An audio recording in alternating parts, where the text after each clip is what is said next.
for meeting with me today. So today we're going to go ahead and go over your assessment results from today's visit. I do hear that you are having some sensitivity to sweets on those back teeth. Do you consume a lot of sweets? Yes, I do. So daily I would say that I could consume a Dr. Pepper or a iced caramel latte.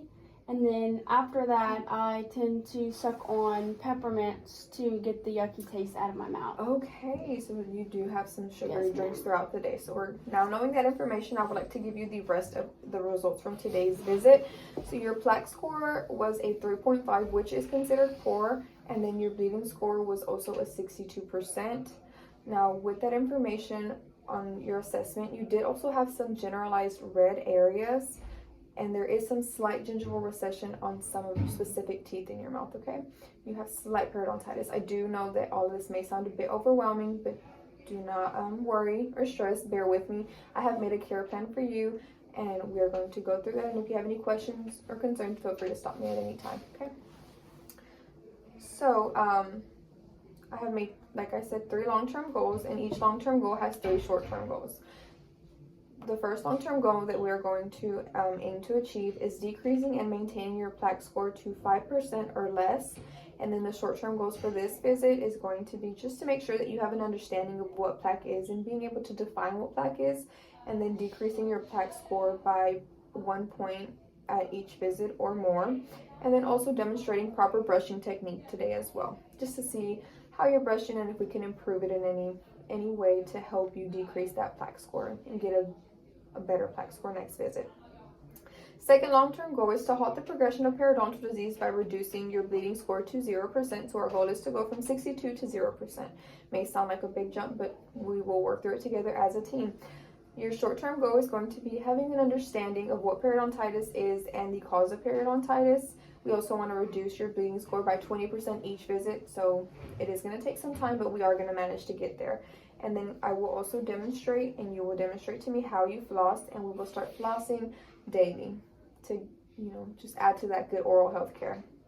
Our third long-term goal is going to be having a caries lesion restored, and those short-term goals for that visit is going to be just having a general understanding of what causes caries and how it can be related to a person's diet or your diet, and then also making an appointment with the dentist to get those caries all fixed up for you, restored, so that we don't have any more problems and no more pain. And then the last one is we're just going to go ahead and have you start using fluoride rinses daily so that we can avoid and prevent having any other carious areas. Okay, so we're going to go ahead and start with today's long-term goals and short-term goals. So today we're going to discuss plaque. Do you know what plaque is? No, but I do know that these pictures do look similar to what I see in my mouth. In your mouth? Okay, and that's a-okay, because we're going to work on getting that picture to look completely different. So plaque is bacteria, and bacteria, it's just bacteria, sticky biofilm that sticks to your teeth, and it's very constant at sticking to your teeth. Do you happen to know how plaque forms? From eating. From eating. So you are definitely on the right path. Plaque does form from all the bacteria in your mouth, but like you said, from eating, all those sugary drinks that you are consuming does feed onto that plaque, and that bacteria loves sugary drinks, so it can add on to more and it can accumulate more. So that might be why you're seeing a little in your mouth. Do you happen to know where plaque forms or where it sticks and how often it forms? I'm assuming it can form anywhere and everywhere in the mouth and anytime during the day. So you are absolutely correct. It does form anywhere in your mouth. There is some areas where it forms a little more occasionally, but we'll stick to your answer, and it does stick everywhere. And then as for how often it forms, it does form throughout the day, but it probably forms a lot more sooner than you would think it forms. Once you brush in the morning, 4 to 12 hours after, within that 4-hour mark, plaque starts to build back on your teeth. So that might be why you start feeling it a little slick, a little gunky.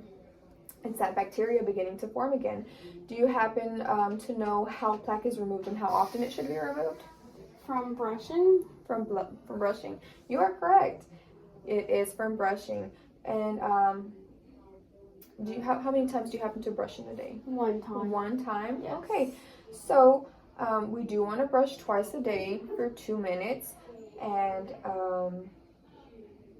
to help remove that plaque, that biofilm. So what I'm going to do is I'm also going to go ahead and show and ask you to show me how you are brushing, and we're going to see if there's any little ways that we can modify to help you reduce that level of plaque that you are having. Okay.